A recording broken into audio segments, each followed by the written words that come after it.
Assalamualaikum warahmatullahi wabarakatuh. Pada video kali ini kita akan membahas materi tentang model-model pembelajaran. Nah, yang pertama, pengertian model pembelajaran. Menurut Trianto, model pembelajaran adalah suatu perencanaan atau suatu pola yang digunakan sebagai pedoman dalam melaksanakan pembelajaran di kelas atau pembelajaran dalam tutorial. Model pembelajaran adalah kerangka konseptual yang melukiskan prosedur sistematis dalam mengorganisasikan sistem belajar untuk mencapai tujuan belajar tertentu dan berfungsi sebagai pedoman bagi perancang pembelajaran dan para pengajar dalam melaksanakan aktivitas pembelajaran. Nah, selanjutnya ciri-ciri model pembelajaran. Menurut Kardi dan Nur dalam Ngalimun, model pembelajaran mempunyai 4 ciri khusus yang membedakan dengan strategi, metode, atau prosedur.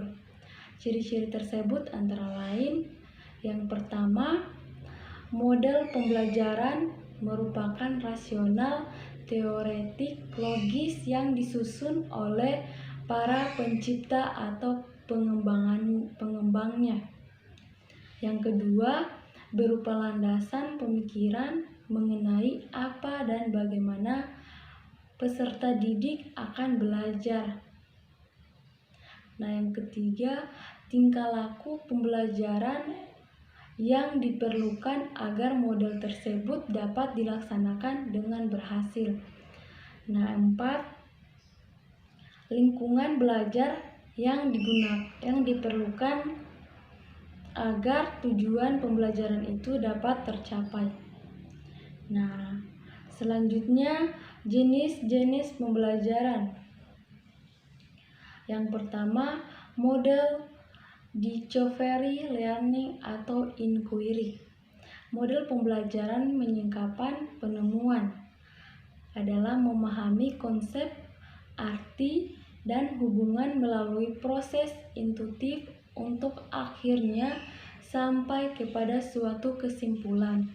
Discovery terjadi bila individu terlibat terutama dalam penggunaan proses mentalnya untuk menemukan beberapa konsep dan prinsip.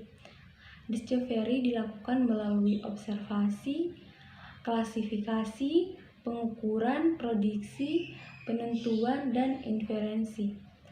Proses tersebut disebut kognitif proses, sedangkan discovery itu sendiri adalah the mental process of assimilating concepts and principles in the mind. Langkah-langkah model discovery inquiry learning. Sinteks atau langkah-langkah model discovery learning. Yang pertama, pemberian rangsangan. Kedua, pernyataan atau identifikasi masalah. Ketiga, pengumpulan data. Keempat, pengolahan data. Kelima, pembuktian. Keenam, menarik kesimpulan. Nah, yang kedua, model pembelajaran problem based atau PBL. Model pembelajaran berbasis masalah merupakan pembelajaran yang menggunakan berbagai kemampuan berpikir dari peserta didik secara individu maupun kelompok, serta lingkungan nyata untuk mengatasi permasalahan sehingga bermakna, relevan, dan kontekstual.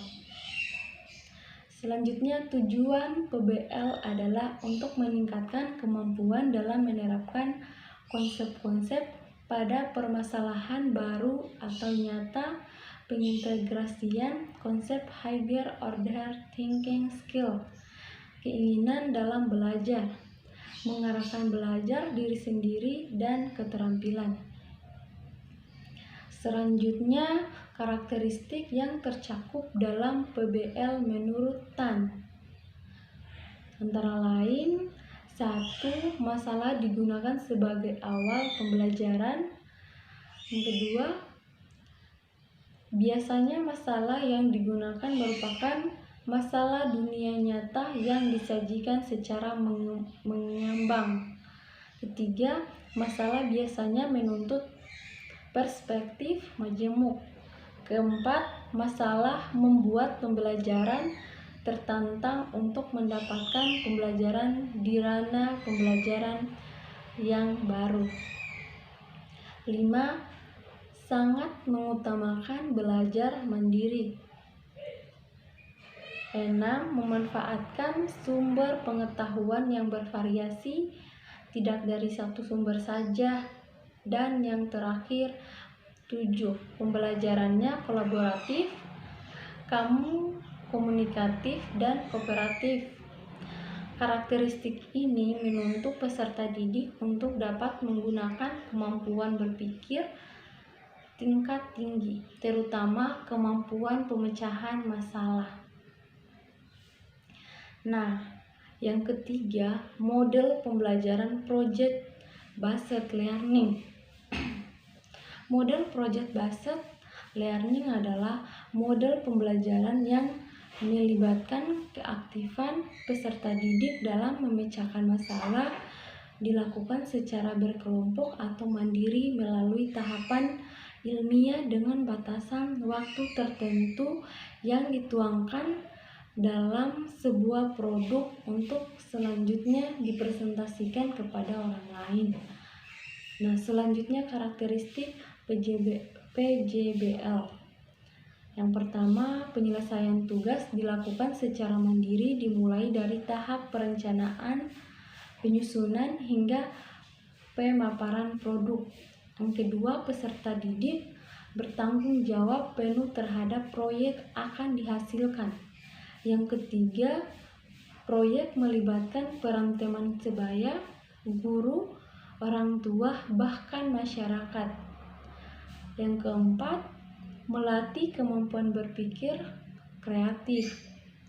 Yang kelima, situasi kelas sangat toleran dengan kekurangan dan perkembangan gagasan. Selanjutnya penerapan project based learning. Pertama, topik atau materi yang dipelajari peserta didik merupakan topik yang bersifat kontekstual dan mudah didesain menjadi sebuah proyek atau karya yang menarik.